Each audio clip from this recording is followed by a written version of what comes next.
অষ্টম শ্রেণীর শিক্ষার্থীরা, তোমাদের সবাইকে আজকের অনলাইন ক্লাসে স্বাগতম জানাচ্ছি। আজকে আমরা যে বিষয়টি নিয়ে আলোচনা করব সেটি হচ্ছে আনসিন প্যাসেজেস। জেএসসি পরীক্ষায় এই আইটেমটিতে 10 মার্কস থাকে এবং বলতে গেলে মোটামুটি ইজি একটি আইটেম, অর্থাৎ এখানে 10 মার্কস ক্যারি করা কিন্তু নট দ্যাট ডিফিকাল্ট, খুব একটা কঠিন নয়। সো আমরা আজকে শিখবো এই আনসিন প্যাসেজ থেকে আমরা কিভাবে আনসার করতে পারি। প্রথমত যে বিষয়টা জানতে হবে যে আনসিন প্যাসেজ থেকে আসলে দুই ধরনের প্রশ্ন হয়ে থাকে। একটি হচ্ছে তোমার 4 নাম্বার কোয়েশ্চেনে এখান থেকে একটি ইনফরমেশন ট্রান্সফার নামে একটি টেবল থাকে, সেই টেবলটিতে বিভিন্ন ধরনের ইনফরমেশন চাওয়া হয়ে থাকে, যেটি তোমাকে পুরো প্যাসেজটি পড়ে প্যাসেজের ভেতর থেকে ইনফরমেশন গুলো কালেক্ট করতে হবে এবং এখানে বসাতে হবে। আর যেটি হয় যে 5 নাম্বার কোয়েশ্চেনে তোমার হচ্ছে ট্রু ফলস দেয়া থাকবে 5টি, সেটি ট্রু হলে তোমাকে ট্রু লিখতে হবে, ইনফরমেশনটি যদি ফলস হয় তাহলে সেটি তোমাকে ফলস লিখে আবার কারেক্ট অ্যান্সারটি লিখতে হবে। সো তোমরা এখন স্ক্রিনে একটি প্যাসেজ দেখতে পাচ্ছ যেটি যশোর বোর্ড 2018 এর প্রশ্ন, এবং একটু খেয়াল করলে দেখবে যে এই প্যাসেজটি, এই সেম প্যাসেজটি কিন্তু তোমার ঢাকা বোর্ড 2016 তে এসেছিল, এরপর সিলেট বোর্ড 2016, এবং একই প্যাসেজটি কুমিল্লা বোর্ড 2017 তে এসেছিল, প্লাস ওই প্যাসেজটি কিন্তু পরবর্তীতে যশোর বোর্ড 2018 তে এসেছে। সো এখানে একটি বিষয়, তোমরা যদি বোর্ড কোয়েশ্চেন গুলো সলভ করে ফেলো আনসিনের জন্য, তাহলে আমার মনে হয় যে কমন পড়ার একটা সম্ভাবনা তৈরি হবে, অর্থাৎ তুমি কমন পেতে পারো। এই জন্য আনসিন প্যাসেজ সলভ করার নিয়মগুলো শেখা হয়ে গেলে আমি তোমাদেরকে সাজেস্ট করব যে তোমরা বোর্ড কোয়েশ্চেন গুলো আগে সলভ করে ফেলো, তাহলে তোমার কমন পড়ার একটা সম্ভাবনা থাকবে, এবং যদি কমন পড়ে যায় তাহলে আশা করি তুমি ভালো মার্কস ক্যারি করতে পারবে। সো আমরা দেখে নেব যে আসলে কিভাবে আমরা এই ইনফরমেশন গুলো ট্রান্সফার করতে পারবো প্যাসেজ থেকে। সো যে প্যাসেজটি দেখতে পাচ্ছ তুমি পরীক্ষায়, যে আনসিন প্যাসেজটি আসবে, এখানে একটু বলি যে আসলে আনসিন প্যাসেজ কেন বলা হচ্ছে এটিকে। সি থেকে সিন, এটি তো জানোই যে সি এর পাস্ট পার্টিসিপল ফর্ম হচ্ছে সিন, সি মানে দেখা। সো সিন প্যাসেজ মানে হচ্ছে যে প্যাসেজটি তোমার আগে থেকেই দেখা রয়েছে, এটিকে সিন প্যাসেজ বলা হয়, কারণ এই প্যাসেজটি তোমার বই থেকেই, টেক্সট বুক থেকেই নেওয়া হয়, যেটি তুমি আগে থেকেই দেখেছো, এজন্যই সিন প্যাসেজ। সিনের অপোজিট হচ্ছে তোমার আনসিন। তাহলে সিন মানে যদি দেখা হয়, তাহলে বুঝতেই পারছো আনসিন মানে হচ্ছে অদেখা, অর্থাৎ যেটি তুমি আগে থেকে দেখোনি, যেটি তোমার জানা নেই, এরকম কোনো প্যাসেজ। সো এই প্যাসেজটি বুঝতেই পারছো টেক্সট বুক থেকে কিন্তু থাকবে না, হয়তো আননোন কোনো সোর্স থেকে নেওয়া হবে। সো পরীক্ষায় আনসিন প্যাসেজ সলভ করতে গিয়ে প্রথম যে কাজটি তুমি করতে পারো, যে তুমি একটু প্যাসেজটি পড়ে নিতে পারো, এই ধারণা নেওয়ার জন্য যে আসলে প্যাসেজটি কোন টপিক থেকে এসেছে। বা সাধারণত আমরা যদি বোর্ড কোয়েশ্চেন গুলো অ্যানালাইজ করি, তাহলে আমরা দেখবো যে বেশিরভাগ আনসিন প্যাসেজই কিন্তু কোনো বিখ্যাত ব্যক্তির জীবনী নিয়েই এসেছে, তবে এর ব্যতিক্রমও হতে পারে। তো প্রথমে একটু প্যাসেজটি পড়ে ধারণা নিয়ে নিতে হবে যে প্যাসেজটি কি নিয়ে এসেছে।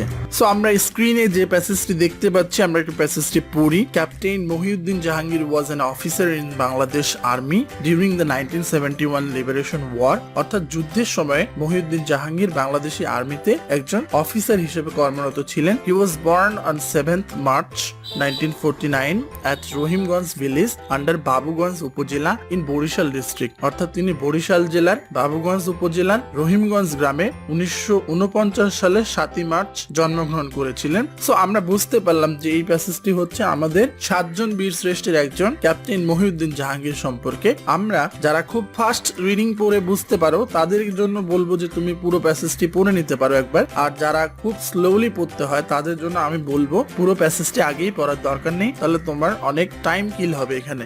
সো আমরা পুরো প্যাসেজটি এখানে পড়লাম না, আমরা চলে যাচ্ছি ইনফরমেশন ট্রান্সফার অর্থাৎ 4 নাম্বার আইটেমে, যে এখানে আসলে কি করতে হবে। তুমি খেয়াল করবে এখানে আমরা যে প্যাসেজটি দেখছি যশোর বোর্ড 2018 এর, বা এই একই টেবিলটি কুমিল্লা বোর্ড 2017 তে এসেছিল। সো এখানে 4টি কলামে টেবিলটি ভাগ করা রয়েছে। প্রথম যে কলাম সেটির উপরে তুমি বোল্ড করে লেখা আছে হচ্ছে হু বা হোয়াট, অর্থাৎ সাধারণত এই ঘরে কিন্তু তোমার হু বা হোয়াট লেখা থাকবে। হু এর উত্তরে আমরা সাধারণত এখানে আমাদের কোনো ব্যক্তির নাম আসতে পারে, অথবা হোয়াট হলে ব্যক্তি বা অন্য কোনো কিছুর নামও কিন্তু আমাদের এখানে আসতে পারে। সেটি হতে পারে কোনো লেখকের ক্ষেত্রে কোনো বইয়ের নাম, হতে পারে কোনো অ্যাওয়ার্ডের নাম, এ ধরনের কিছু আসতে পারে। অর্থাৎ প্রথম যে কলামটি থাকবে সেটিতে সাধারণত হু বা হোয়াট থাকবে।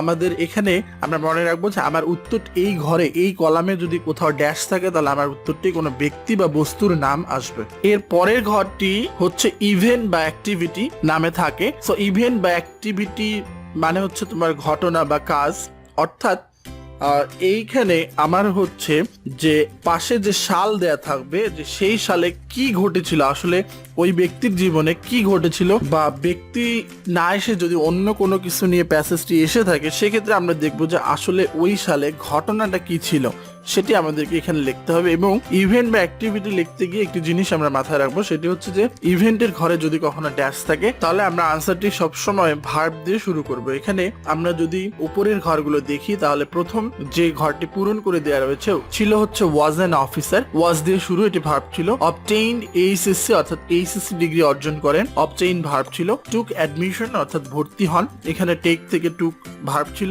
ওয়াজ প্রমোটেড, এখানে ওয়াজ কিন্তু ভার্ব ছিল। সো 5 নম্বর ঘরে কিন্তু আমাদের ড্যাশ রয়েছে, তাহলে 5 নম্বর ঘরে আমরা যে উত্তরটা তৈরি করব সেটি কিন্তু মূল ভার্ব বা ভার্ব দিয়ে শুরু করতে হবে। আমার মনে হয় তোমরা বুঝতে পেরেছো। এরপরে একটি ঘর উপরে লেখা রয়েছে ওয়্যার, অনেক সময় প্লেস লেখা থাকতে পারে, একই জিনিস।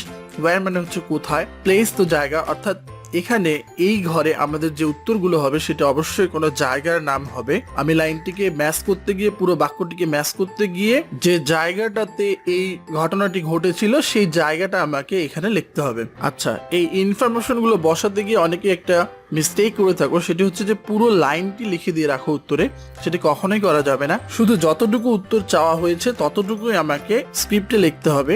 যেমন এখানে ওয়্যারের ঘরে আমাকে শুধু জায়গার নামটি লিখতে হবে, অন্য কিছু লেখা যাবে না।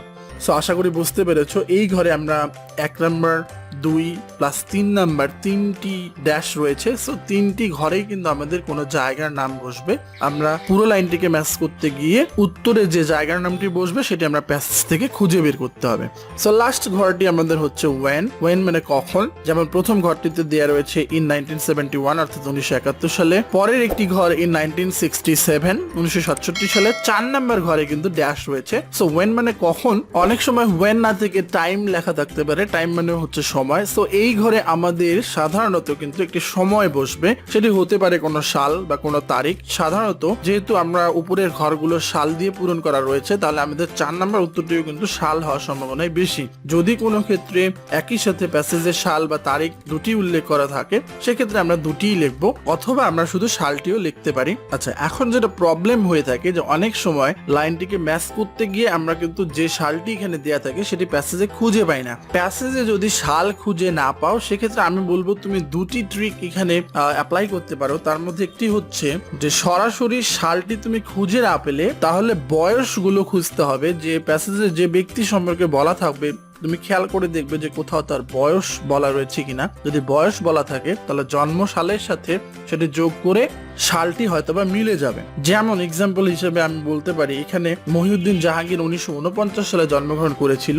সো এখানে ইনফরমেশন ট্রান্সফারে এসে তুমি টেবিলে একটি সাল দেখতে পাচ্ছ যে 1955। সো তুমি প্যাসেজে খুঁজতে গিয়ে 1955 সালটি কোথাও নেই। সেক্ষেত্রে তুমি দেখতে পাচ্ছ যে 1955 সাল না থাকলেও তার বয়সের কথা বলা রয়েছে at the age of 6। তাহলে তার জন্মসাল যদি 1949 হয়, সেখান থেকে আমরা যদি 6 যোগ করি তাহলে আমরা যে সালটি পাবো সেটি হচ্ছে 1955। তাহলে এইভাবে যদি তুমি প্যাসেজের সাল খুঁজে না পাও তাহলে সেটি তোমার বয়স দিয়ে ম্যাচ করতে পারে। আরেকটি উপায় হচ্ছে যে বয়স দিয়ে ম্যাচ না করলে অনেক সময় কোনো লাইনের শুরুতে খেয়াল করে দেখবে এরকম কোনো ফ্রেজ থাকতে পারে 2 years later or after 2 years, অর্থাৎ 2 বছর পরে। তাহলে তখন সেক্ষেত্রে তুমি এর আগের লাইনে যে সালটি দেওয়া থাকবে সেটির সাথে 2 বছর যোগ করলেই কিন্তু সালটি বের হয়ে যাবে।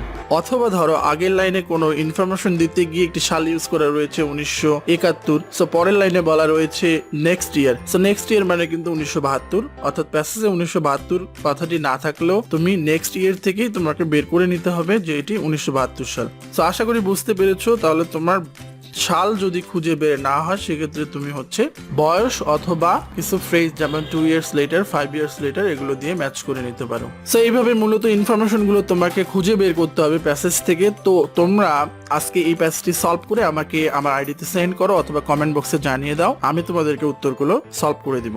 সো ম্যাচিং থেকে 4 নাম্বার আইটেমটি আমরা দেখলাম। এরপরে 5 নাম্বার আইটেমটি আরো একটু সহজ। এখানে ট্রু ফলস থাকবে, অর্থাৎ 5টি সেন্টেন্স প্যাসেজ থেকে ইনফরমেশন গুলো নিয়ে হয়তোবা সেটি সঠিক ইনফরমেশন হতে পারে অথবা ভুল ইনফরমেশন হতে পারে। যদি ইনফরমেশনটি সঠিক হয়ে থাকে তাহলে তোমাকে আনসার স্ক্রিপ্টে শুধু ট্রু লিখলেই হয়ে যাবে, বাট যদি ইনফরমেশনটি ভুল হয়ে থাকে সেক্ষেত্রে তোমাকে ফলস লিখে আনসারটি শুরু করতে হবে, তবে অবশ্যই এর সাথে কারেক্ট আনসারটি অ্যাড করে দিতে হবে। কেউ যদি কারেক্ট আনসার দিতে না পারো, সেক্ষেত্রে কেউ যদি শুধু ফলস লিখে রাখো, তবুও তুমি হাফ মার্কস পেয়ে যাবে। আমি একটি এক্সাম্পল তোমাদেরকে এখান থেকে দেখিয়ে দিচ্ছি, তোমরা বাকিগুলো সলভ করে কমেন্ট বক্সে জানিয়ে দাও বা আমার আইডিতে সেন্ড করো। আচ্ছা, আমি সি নাম্বার প্রশ্নটি তোমাদেরকে বলছি।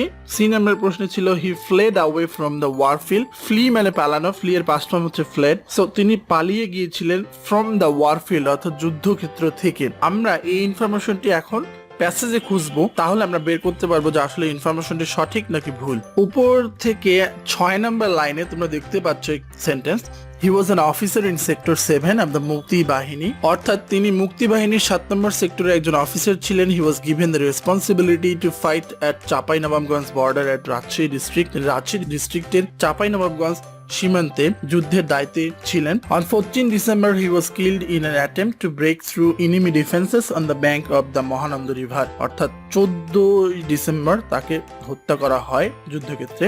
সো তিনি কিন্তু যুদ্ধক্ষেত্র থেকে পালিয়ে যাননি, তাহলে এই ইনফরমেশনটি হচ্ছে ভুল। আমি আনসার লেখার সময় ফলস লিখে আনসারটি শুরু করব, এরপরে কারেক্ট আনসারটি আমাকে জুড়ে দিতে হবে। সো এখান থেকে কারেক্ট আনসারটি আমরা বুঝতে পারলাম, সেটি হচ্ছে যে তিনি সাহসিকতার সাথে লড়াই করেছিলেন। তাহলে আমরা আনসারটি এভাবে লিখতে পারি, হি ফট ব্রেভলি ইন দ্য ওয়ারফিল্ড, অথবা ইন দ্য ওয়ারফিল্ড না দিলেও আমাদের উত্তরটি কমপ্লিট হয়ে যাবে। হি ফট ব্রেভলি, তিনি সাহসিকতার সাথে লড়াই করেছিলেন। অথবা কারেক্ট আনসার লিখতে গিয়ে আরেকটি উপায় হচ্ছে যে আমরা সেন্টেন্সটিকে নেগেটিভ করে দিলেও সেন্টেন্সটি কারেক্ট হয়ে যাবে, অর্থাৎ তিনি যুদ্ধক্ষেত্র থেকে পালিয়ে যাননি। সো সেক্ষেত্রে আমরা পাস্ট ইনডিফিনিট ছিল, তাই ডিড নট ইউজ করতে হবে। হি ডিড নট, ডিড নট এর পরে মূল ভার্বের প্রেজেন্ট ফর্ম ইউজ করতে হয়, তাই ফ্লেড থেকে আবারও flee. He did not flee away from the warfield, তিনি যুদ্ধক্ষেত্র থেকে পালিয়ে যাননি। সো আগেই বলেছি ট্রু হলে শুধু তোমার ট্রু লিখলেই হয়ে যাবে, বাট ফলস হলে সেক্ষেত্রে তোমাকে কারেক্ট আনসারটি অ্যাড করে দিতে হবে। সো আশা করি তোমরা ট্রু ফলসটিও বুঝতে পেরেছো। এভাবে তোমরা নিয়মগুলো ফলো করে খুব সহজে আনসিন প্যাসেজগুলো সলভ করে ফেলতে পারবে। সো তোমরা পুরো ভিডিওটি দেখবে এবং নিয়মগুলো খেয়াল করে পুরো প্যাসেজটি সলভ করে আমাকে পাঠিয়ে দাও, এবং